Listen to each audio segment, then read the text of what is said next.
Exercise 6.2 के question number 13 और 14 को आज इस वीडियो में सॉल्व करेंगे। तो आज का क्लास बहुत खास होने वाला है, इसलिए वीडियो का आप लास्ट तक जरूर देखिएगा। यदि आप इससे पहले वाला वीडियो देखना चाहते हैं तो नीचे डिस्क्रिप्शन में प्ले लिस्ट का लिंक दे दिए है, आप वहां से जाकर चैप्टर 6 के कोई भी वीडियो देख सकते हैं। तो चलिए 13 क्वेश्चन को सॉल्व करते हैं। तो 13 क्वेश्चन ऐसे दिया हुआ है कि एफ एक्स बराबर दिया हुआ है कि एक्स के power 100 plus sine x minus 1 है। तो बोल रहा है कि निम्न में से किस अंतराल में जो फंक्शन एफ है निरंतर ह्रासमान है, यानी कि स्ट्रिक्टली डिक्रीजिंग है, यानी कि निरंतर ह्रासमान है किस अंतराल में। तो ए में दिया हुआ है कि 0 से 1, बी में है π/2 से पाई, सी में है 0 से पाई और डी में है नन ऑफ देज, कि इनमें से कोई नहीं। माने एफ एक्स को जांच करना है कि किस अंतराल में क्या है, निरंतर ह्रासमान है। तो बारी बारी से सबको जांच करेंगे। तो सबसे पहले इसका रूल है कि सबसे पहले जो फंक्शन दिया रहता है उसको डिफ्रेंशिएशन करेंगे, इसके बाद ये अंतराल के बीच वाला मान सब में बैठाएंगे। यदि धनात्मक एफ डैश एक्स पॉजिटिव आता है तो फंक्शन इंक्रीजिंग होगा, यदि एफ डैश एक्स नेगेटिव आता है तो फंक्शन डिक्रीजिंग होगा। तो चलिए सबसे पहले इसको डिफ्रेंशिएशन करते हैं। तो ऐसे लिखेंगे, इसको डिफ्रेंशिएशन कर रहे हैं, differentiate it with respect to x. तो इसे एफ एक्स का डिफ्रेंशिएशन बराबर एक्स के पावर 100 का डिफ्रेंशिएशन प्लस साइन एक्स का डिफ्रेंशिएशन माइनस 1 का डिफ्रेंशिएशन। देखिए सबका अलग अलग डिफ्रेंशिएशन कर दिए। तो एफ एक्स का डिफ्रेंशिएशन एफ डैश एक्स होगा। अब एक्स के पावर 100 का डिफ्रेंशिएशन करिएगा तो 100 एक्स के पावर 100 माइनस 1 एन वाला फार्मूला पर प्लस साइन एक्स का डिफ्रेंशिएशन होता है कॉस एक्स, कोई संख्या का डिफ्रेंशिएशन 0। तो एफ डैश एक्स बराबर 100 एक्स के पावर 100 में से घटाएगा तो बचेगा 99 प्लस कॉस एक्स 0, ऐसे हट गया। अब यहाँ से बारी बारी से चलेंगे, पहले ए अंतराल में जांच कर, ए वाला में चलेंगे, फिर बी सी 0 से 1 अंतराल में जांच करेंगे। तो ए में देखिए, ए में दिया हुआ है 0 से 1। तो इसमें रूल क्या है कि 0 से 1 के बीच वाला कोई एगो अंक रखिए एक्स बराबर एफ डैश एक्स में। तो 0 और 1 के बीच का हो सकता है, तो 1/2 हो सकता है। तो एक से हम ले रहे हैं इसे कि पुट एक्स बराबर 1/2। हाँ, अंतराल के बीच वाला ही कोई एगो अंक लेना रहता है। तो 0-1 के बीच में 1/2 हो सकता है in F dash x. F dash x में रखते हैं। तो एफ डैश एक्स देखिए किधर है, ए है एफ डैश एक्स, जहाँ जहाँ एक्स है यहाँ 1/2 रखना है। फिर 100 एक्स, एक्स की जगह पर 1/2 के पावर 99 प्लस कॉस एक्स की जगह पर 1/2। देखिए जहाँ जहाँ एक्स थका बैठा दी 1/2। अब देखिए दोनों क्या है, प्लस में है। इस सब का वैल्यू बैठाएगा तो आंसर जो आएगा काम में आएगा, प्लस में आएगा। तो लिखेंगे इसे कि चूंकि F dash x greater than 0, माने 0 से बड़ा है, प्लस है तो किस में, तो इन 0 से 1। तो 0 से 1 में प्लस है, इसलिए इसमें क्या होगा, फंक्शन इंक्रीजिंग होगा, इसलिए एफ इज इंक्रीजिंग इन 0 से 1। 0 से 1 में जो फंक्शन एफ एक्स है का है, इंक्रीजिंग है, मतलब कि वर्धमान है, ह्रासमान नहीं है। अब आगे चलते हैं बी में देखते हैं। तो बी में देखिए क्या है, तो बी में है π/2 से पाई, ये बी में दिया हुआ है। अब π/2 से पाई के बीच देखिए 90 डिग्री से 180 डिग्री के बीच कोई कोण ले लीजिए, जिससे 120 से ले लीजिए, यानी कि बीच में है 120 को 2π/3 से दर्शाया जाता है रेडियन में। तो चलिए यानी कि बीच में से हम क्या ले लेते हैं, एक्स बराबर, तो पुट एक्स बराबर 2π/3। 2π/3 π/2 से पाई के बीच का ही एक मान है। अब बैठाइए, कहाँ बैठाना है, तो एफ डैश एक्स में, इन एफ डैश एक्स। तो देखिए एफ डैश एक्स किधर है, तो एफ डैश एक्स यहाँ है कि एफ डैश एक्स बराबर ऐसे है कि 100 एक्स के पावर 99 प्लस कॉस एक्स। अब बैठाइए, जहाँ जहाँ एक्स है, एक्स के जगह पर का बैठाना है, तो 2π/3, 2π/3 यहाँ भी बैठाएंगे 2π/3, यहाँ भी बैठाएंगे 2π/3। ये जैसे था वैसे 100 2π/3 के पावर 99 प्लस अब देखिए कॉस 120 डिग्री का मान होता है -1/2, कि कॉस 120 डिग्री के मान होता है -1/2, तो 2π/3 120 डिग्री है, तो मान बिठाएंगे -1/2।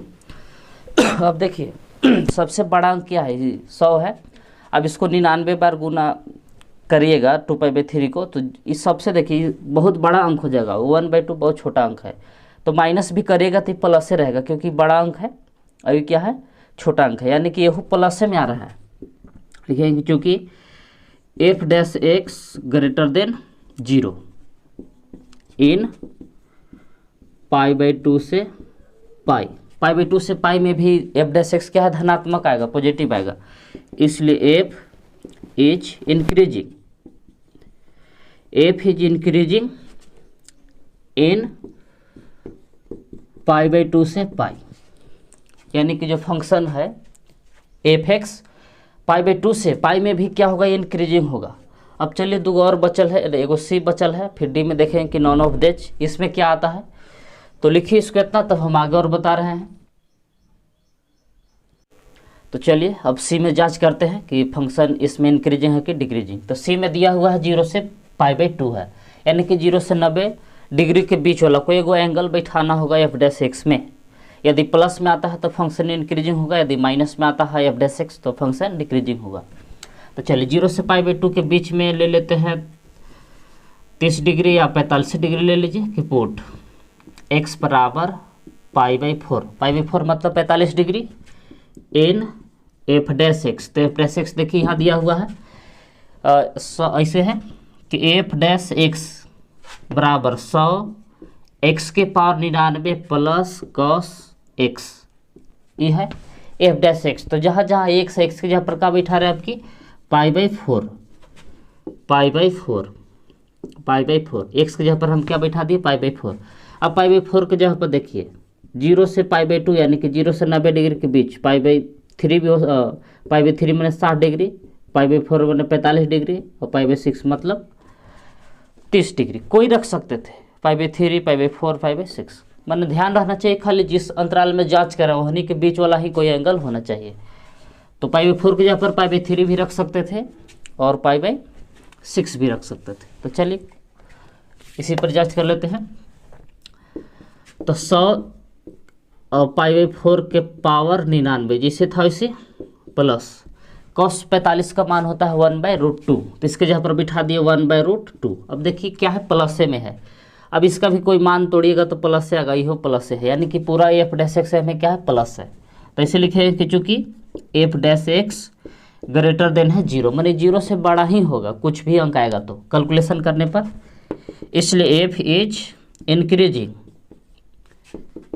इन 0 से π/2, इंक्रीजिंग इन 0 से π/2, 0 से π/2 में भी फंक्शन f क्या है इंक्रीजिंग है।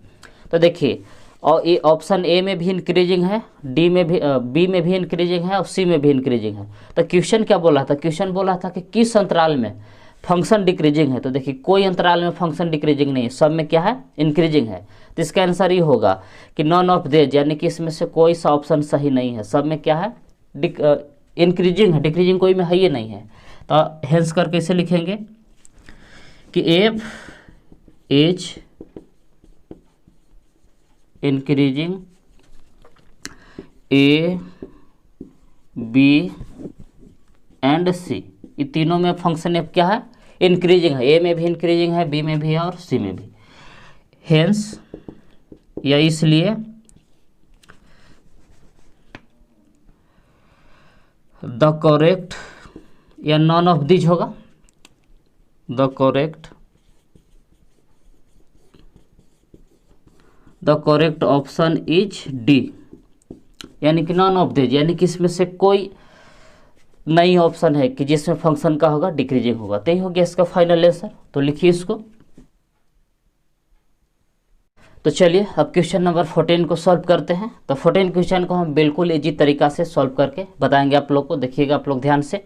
तो क्वेश्चन ऐसे बोला है कि एक वह न्यूनतम मान ज्ञात कीजिए, इस पर बात पर ध्यान दीजिएगा। न्यूनतम मान यानी कि लिस्ट मान, वैल्यू ज्ञात करने के लिए बोला। एक वह न्यूनतम मान ज्ञात कीजिए जिसके लिए एफ एक्स बराबर x square plus x plus 1 increasing on 1 2, यानी कि जो एफ एक्स फंक्शन है कि अंतराल 1 से 2 पर क्या है, निरंतर वर्धमान है। तो ए का न्यूनतम मान ज्ञात कीजिए। तो इसको हल करने के लिए रूल क्या है कि सबसे पहले जो फंक्शन दिया हुआ है उसको डिफरेंशिएशन करते हैं। तो चलिए पहले डिफरेंशिएशन कर लेते हैं, तब आगे की बात बतियाएंगे। तो चलिए सबसे पहले इसको क्या करेंगे, डिफरेंशिएशन। ये तो पहले ही से आप लोग रूल जान रहे हैं। एफ एक्स का डिफरेंशिएशन, फिर एक्स स्क्वायर का डिफरेंशिएशन, एक कांस्टेंट है इसको बाहर निकाल दिए, एक्स का डिफरेंशिएशन, फिर 1 का डिफरेंशिएशन। एफ एक्स का डिफरेंशिएशन होता है एफ डैश एक्स, देखिए एक्स स्क्वायर का डिफरेंशिएशन 2x, एक कांस्टेंट देखिए ये तो कांस्टेंट है बाहरी रह गया, dx का 1 होगा, और किसी भी संख्या का डिफरेंशिएशन होता है 0। तो एफ डैश एक्स बराबर हम लोग को कहा चुका है तो 2x प्लस ए, ये तो पहला ही वाला रूल है, कैसे करते थे। फिर यहाँ के बाद क्या रूल था कि एफ डैश एक्स बराबर 0 रखते थे। क्या करते थे, तो पुट अपना मन से एफ डैश एक्स बराबर 0, इस सब पहले ही हल किए आप लोग। तो एफ डैश एक्स की जगह पर ये वाला बैठाएगा कि 2x प्लस ए बराबर 0। यहाँ तक जो बताया इस सब पीछे आप लोग ऐसा रूल जान रहे हैं। अब यहाँ से नया चीज़ होने वाला है जी। अंतराल बोल रहा है कि 1 और 2, ये इंटरवल क्या दिया हुआ है कि 1 से 2 में जांच करिए कि फंक्शन पहले से कह दिया कि इंक्रीजिंग है। तो देखिए अब यहाँ से x का मान हम क्या लें, इसका मतलब भी हुआ कि x का जो मान होगा 1 से बड़ा होगा और 2 से छोटा। x का हम लोग का वैल्यू कैसा लेना है कि 1 से बड़ा लेना है और 2 से छोटा। लेकिन क्वेश्चन में क्या बोला कि a का वह न्यूनतम मान ज्ञात कीजिए। यदि a से हम बड़ा कोई वैल्यू ले ले, 1.5 ले ले, 1.5 1 से बड़ा है, तो a का जो वैल्यू है मिनिमम नहीं होगा, फिर तो बड़ा हो जाएगा। तो देखिए x का जो सबसे वैल्यू यहाँ है मिनिमम या लिस्ट वैल्यू यानी न्यूनतम वैल्यू 1 है, और मैक्सिमम वैल्यू कितना है, 2 है। यदि हम 2 रखते हैं x के जगह पर तो a का मैक्सिमम वैल्यू निकल जाएगा, यानी कि a का बढ़का मान निकल जाएगा, उच्चतम मान।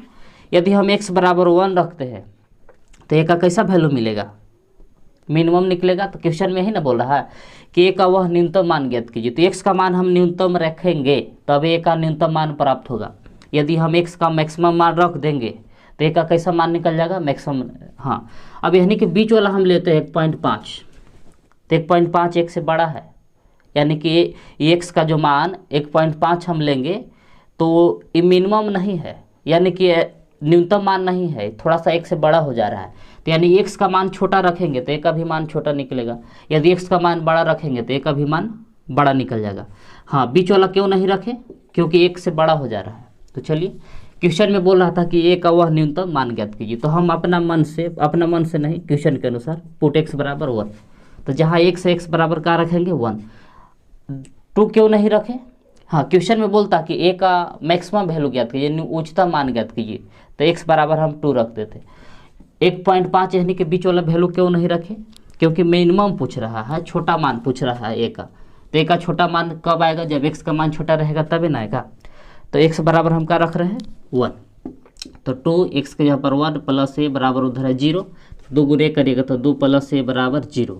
तो a बराबर 0 में से 2 जाके घट जाएगा, तो a बराबर आ जाएगा -2। तो ये हो गया इसका फाइनल आंसर।